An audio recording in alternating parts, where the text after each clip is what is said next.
शिव कथा को परिचय की जरूरत नहीं पड़ती।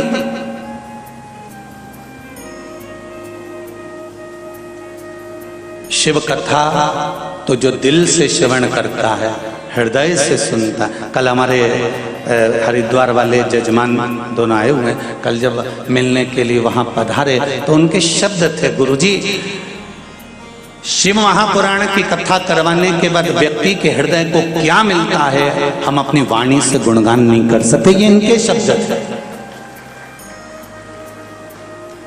क्या मिलता है शंकर की कथा से, क्या प्राप्त होता है शिव की कथा से, कितना हृदय चित्त को। और ये बाहेती परिवार से भी कहूंगा, आप कथा करवा रहे हो, बड़ी बड़ी सुंदर सुंदर व्यवस्था आपने करी है, बड़ा आनंद का विषय रखा, इतना बड़ा पंडाल, वो भी एसी का आपने यहाँ पर लोगों के आनंद के लिए एसी का पूरा पंडाल रखा, इतनी भरचक गर्मी में इस पूरे आनंद के साथ आप कथा करवा रहे हो। मेरा निवेदन है आप दिल से, हृदय से, चित्त से, मन से, वृत्ति से शिव की आराधना करो।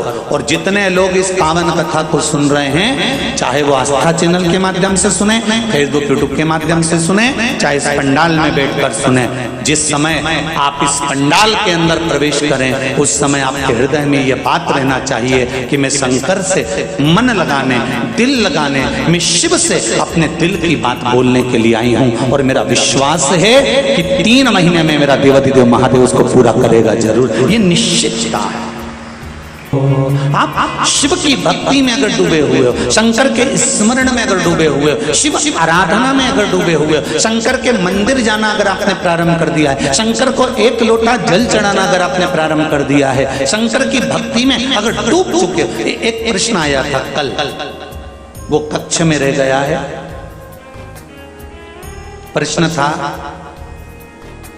साउथ से हम लोग कथा सुन रहे हैं और शिव महापुराण की कथा हम लोग बहुत दिल से सुनते हैं, थोड़ा सा भाषा का दिक्कत जरूर आता है, पर हम 15 माताएं एक टीवी पर कथा सुनती हैं और एक हिंदी जानने वाले को पास में बिठाकर कथा सुनते हैं। जो आप बोलते हो वो हमें तेलुगु में, मद्रासी में बोलकर बताता है और हम कथा समझते हैं। हमारा प्रश्न केवल इतना सा है कि हमारे इधर मंदिरों के अंदर जल चढ़ाने के लिए नहीं जाने देते और हम पशुपति व्रत करें तो फिर कैसे करें। और ये प्रश्न एक का नहीं होगा, आप में भी कई लोग बैठे होंगे ऐसे जिनके भीतर का ये प्रश्न होगा। कितने लोग हैं जिनका प्रश्न है ये? अरे बहुत सारे। रोको जरा, बहुत बड़े। ये प्रश्न किसी एक का नहीं, अगर मद्रास से आया है, चेन्नई से आया है और यहाँ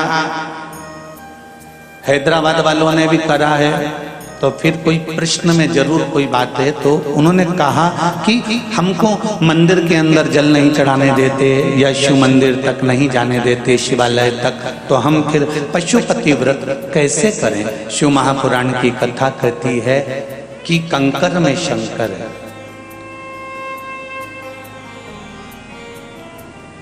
एक काम करिए,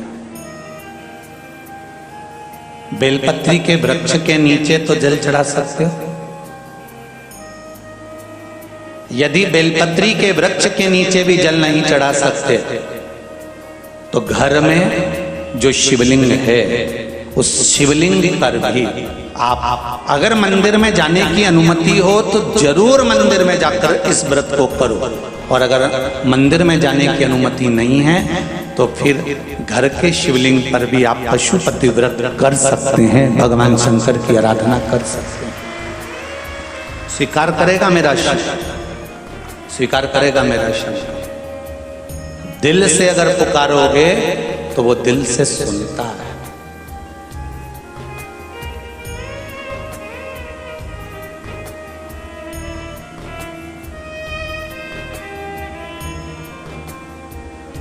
कितना सुंदर कहा है कि मंदिर के अंदर भी नहीं जा सकते तो मंदिर के बाहर से भगवान का दर्शन कर लो।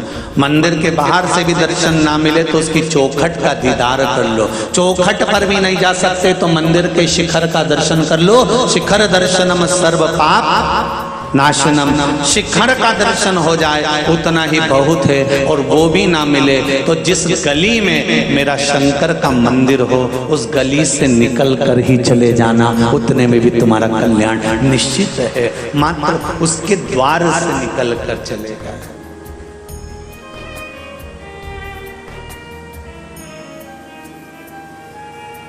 मात्र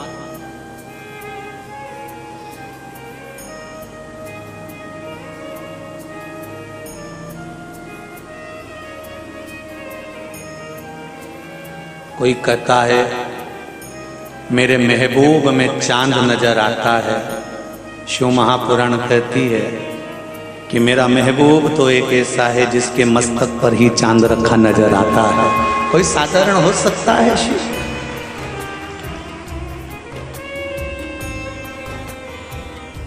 तुझ में रब दिखता है यारा मैं क्या करूं, शंकर के एक एक कंकर में मेरा शिव नजर आता है, कंकर के अंदर शंकर नजर आता है।